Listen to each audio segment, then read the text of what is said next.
फिर उसको कथा नहीं कहते। देखिए कथा में 2 अक्षर होते हैं, का और था।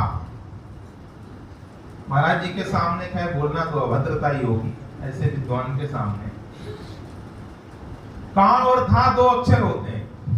कथा का मतलब समझ लीजिए कि होता क्या है, और ऐसे वक्ता के मुखार बिंद से ही कथा सुनिए। का के हमारे वेदों में बहुत से अर्थ बताए गए। का माने प्रजापति, का माने ब्रह्मा, का माने सुख, तो कम सुखम आनंदम। और जो था शब्द है ना, था अक्षर, ये था कैसे बनता है?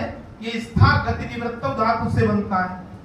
तो कथा का अर्थ क्या हुआ कि कम सुखम आनंदम, आनंद स्वरूपे परमात्मनि स्थितिम करोति या सा कथा। जो आनंद स्वरूप परमात्मा में स्थित कर दे उसको कथा कहते हैं।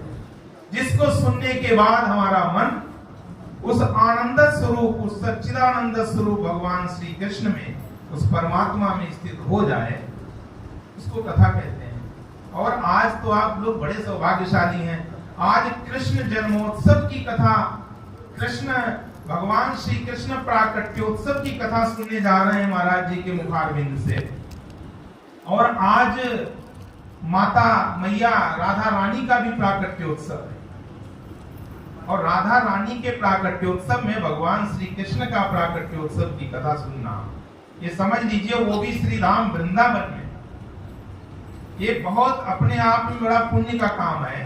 कि राधा रानी है ही ऐसी कि राध्यते भगवता श्री कृष्णेन या सा राधा, साक्षात भगवान श्री कृष्ण के द्वारा जिसकी आराधना की जाती है इस वृंदावन धाम में, उसको राधा कहते हैं। तभी तो रसखान ने देख लिया था कहीं कि देखो दूरे वह कुंज कुटीर में बैठो पलोटत राधिका पाया। रसखान को दिख गया कि कहीं कुंज कुटीर में बैठा वो कृष्ण राधा जी के चरणों को दबा रहा है। ऐसी राधा रानी है महाराज। राधनोति सकलान कामान तस्मात् राधेति कीर्तिता। सभी कामनाओं की पूर्ति कर दे उनको राधा कहते हैं। इसीलिए कभी भी अकेले कृष्ण का नाम नहीं लेना चाहिए।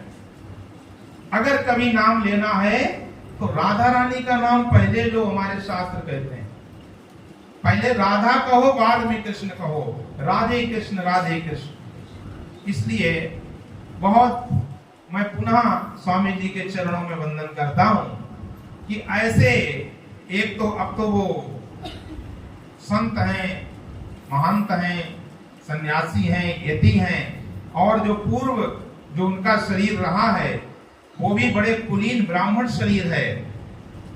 और इस व्यास मंच पर बैठने का अधिकारी वही है।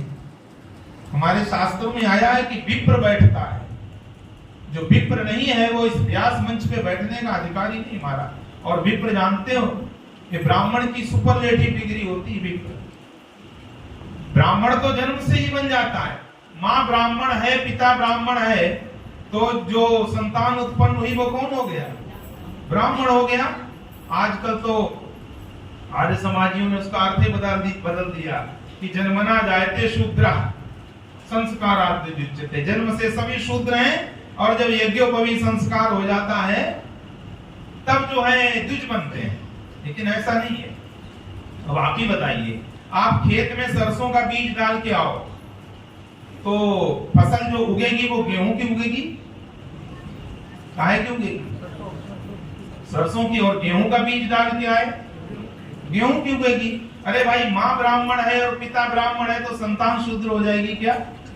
ब्राह्मण ही होगी।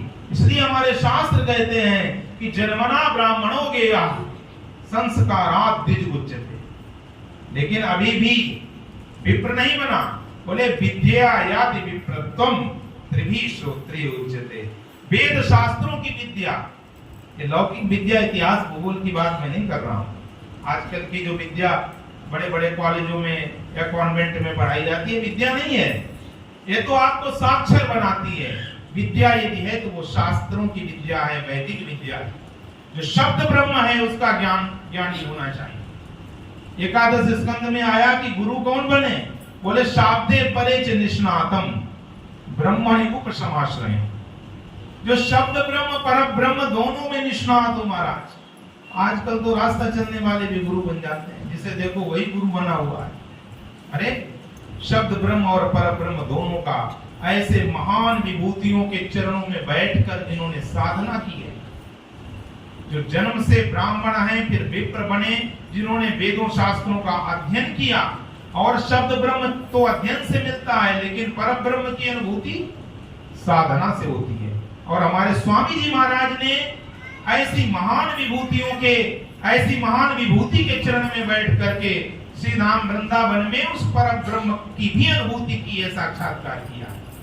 और ऐसे महापुरुष के मुखारविंद से श्रीमद् भागवत महापुराण की कथा सुनना, मैं भी देख रहा हूं कि श्रीमद् भागवत महापुराण बंद रखी हुई है। श्रीमद् भागवत महापुराण महाराज जी को खोलने की आवश्यकता नहीं। कारण क्योंकि श्रीमद् भागवत महापुराण जो है वो महाराज जी के हृदय में विराजमान हो चुकी है। ये स्वयं भागवत हो चुके हैं, ये परम भागवत हो चुके हैं। इनको पुस्तक से देखने की आवश्यकता नहीं है। इनकी वाणी से जो शब्द निकलते हैं वो साक्षात भागवत के श्लोक होते हैं, वो दिव्य मंत्र होते हैं। ऐसे संतों के मुखारविंद से निकले हुए। मैं ज्यादा समय नहीं लूंगा और मैं क्षमा चाहूंगा कि महाराज जी की कथा में बीच में इतना व्यवधान पड़ा, और इसी के साथ मैं अपनी वाणी को विराम देता हूँ। बोलिए राधा रानी सरकार की जय, बोलिए कृष्ण कन्हैया लाल की जय। जय जय श्री राम।